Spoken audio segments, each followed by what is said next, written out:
பிதா, குமாரன், பரிசுத்த திரியேக நாமம் உங்களோடையும் என்னோடையும் இருப்பதாக. ஆமேன். கிறிஸ்துவுக்குள் பிரியமானவர்களே, என் அன்பின் வாழ்த்துக்கள். Praise the Lord. கர்த்தருடைய பரிசுத்த நாமத்துக்கு ஸ்தோத்திரம் உண்டாவதாக. கர்த்தர் இன்றைய நாளைக்கு கொடுக்கிற வாக்கு என்னவென்றால், லேவியராகமம் 19ஆம் அதிகாரம் 28வது வசனம். செத்தவனுக்காக உங்கள் சரீரத்தை கீறி கொள்ளாமலும் அடையாளமான எழுத்துக்களை உங்கள் மேல் குத்தி கொள்ளாமலும் இருப்பீர்களா? நான் கர்த்தர். ஆமேன். கர்த்தர் என்ன சொல்கிறார் அப்படின்னா, செத்தவனுக்காக உங்கள் சரீரத்தை கீறி கொள்ளாமலும். உங்கள் குடும்பத்தில் யாரோ மரித்திருக்கலாம், உங்களுக்கு பிடித்தவர் யாரான இருக்கலாம், உங்களுக்கு ஃப்ரெண்ட்ஸுங்க யாராவது இருக்கலாம், யார் வேணாலும் இருக்காங்க. அவங்களோட பேரை உங்கள் உடம்பில் குத்தக்கூடாதுன்னு கருத்து சொல்கிறாருங்க. உங்களோட பேரையே உங்கள் உடம்பில் மேல் எந்த ஒரு எழுத்து எழுதக்கூடாதுன்னு கர்த்தர் சொல்லுகிறார். இந்த உடலுக்கு அதிகாரம் படைத்தவர் அவர் ஒருத்தரை மாத்திரம்தான். அதனால இந்த வசனம் சொல்லுது, கர்த்தருடைய வார்த்தை சொல்லுகிறது, செத்தவனுக்கு உங்கள் சரீரத்தை கீறி கொள்ளாமலும் அடையாளமான எழுத்துக்களை உங்கள் மேல் குத்தி கொள்ளாமலும் இருப்பீர்களா? நான் கர்த்தர். நான் கர்த்தன் சொல்கிறாருங்க. அவர் சகலத்தையும் படைத்த தேவனுங்க. உங்களையும் என்னையும் உண்டாக்கின தேவன். நம்ம உடம்புல எந்த ஒரு கீரலும் இருக்கக்கூடாதுன்னு கர்த்தர் சொல்கிறாருங்க. இது அவர் எதிர்பார்க்குறாரு. நீங்கள் இப்படி இருக்கணும், எந்த ஒரு எழுத்து குத்தி கொள்ளாமலும் இருக்கணும். அவருக்காண்டி இந்த சரீரத்தை அவர் எதிர்பார்க்குது என்னென்னா, இந்த இருதயத்தை மாத்திரம்தாங்க. நீங்கள் எந்த ஒரு எழுத்தையும் எழுதக்கூடாதுன்னு கர்த்தர் சொல்கிறாருங்க. இந்த உடலுக்கு அதிகாரம் அவருக்கு மாத்திரம்தாங்க உண்டு.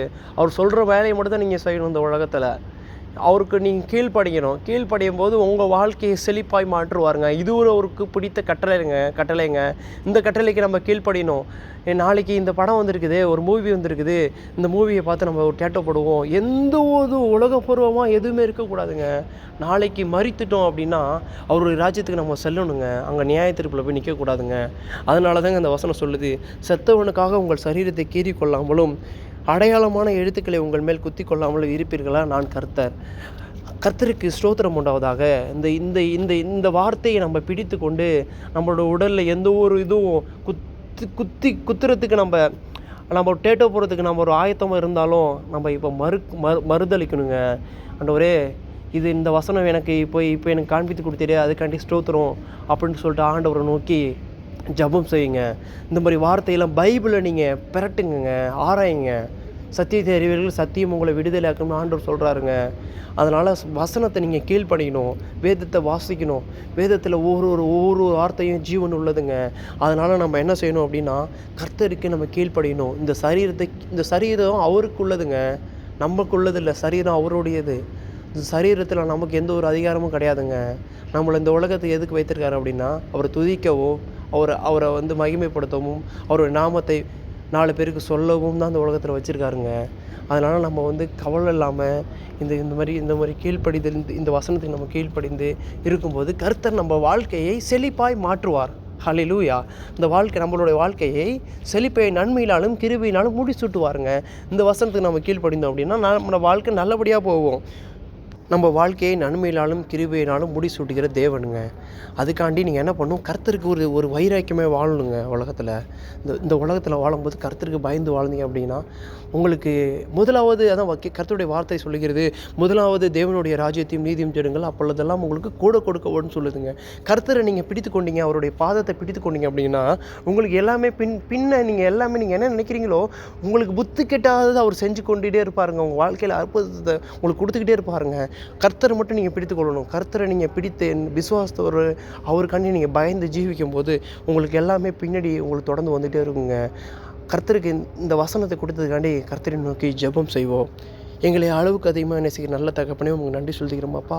ஆண்டவரே, இந்த வசனத்தை கொடுத்துட்டு அதுக்காண்டி ஸ்தோத்திரமாப்பா. ஆண்டவரே, எவ்வளோ பேர் டேட்டோ போட்டிருக்காங்க. ஆண்டவரே, உங்களுடைய கட்டளைக்கு மீறி எவ்வளோ பேர் வாழ்ந்து கொண்டுட்டு இருக்காங்க. ஆனாலும் நீ எங்களை இந்த உலகத்தில் தெரிஞ்செடுத்துட்டு அதுக்காண்டி ஸ்தோத்திரம். ஆண்டவரே ஸ்தோத்திரமாப்பா. ஆண்டவரே, இந்த வார்த்தைக்கு நாங்கள் கீழ்ப்படிந்து உங்களுக்கு பயந்து ஜீவிக்கும் போது நீ வாழ்க்கையில் பெரிய அற்புதத்தை செய்கிற தேவனப்பா. உங்களுக்கு பயந்து இருக்கிறவர்களுக்கு பெரிய வாழ்க்கையில் நன்மையினாலும் கிருபையினாலும் முடிசூட்டுகிற தேவனப்பா. புத்தி கேட்டாத நீ செய்கிற தேவனப்பா. அப்படியே செய்யப்படுறதுக்கு நன்றி அப்பா. இந்த வீடியோ பார்க்குற ஒவ்வொருவருக்கும் நீ ஆசீர்வாதமாக்கி தரப்போகிற கிருபையை ஸ்தோத்திரமாப்பா.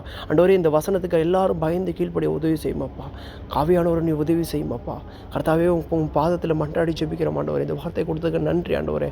பாதுகாத்துக்கொள்ளும் கிருபைக்கு ஒப்புக் கொடுக்கணும் ஆண்டவரே. மீட்பர் இரட்சகருமாய் இருக்கிற இயேசு கிறிஸ்து நான் ஜெபிக்கிறேன் என் ஜீவனுள்ள நல்ல பிதாவே.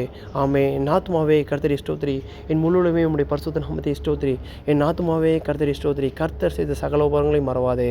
ஆமேன். ஆமேன். God bless you.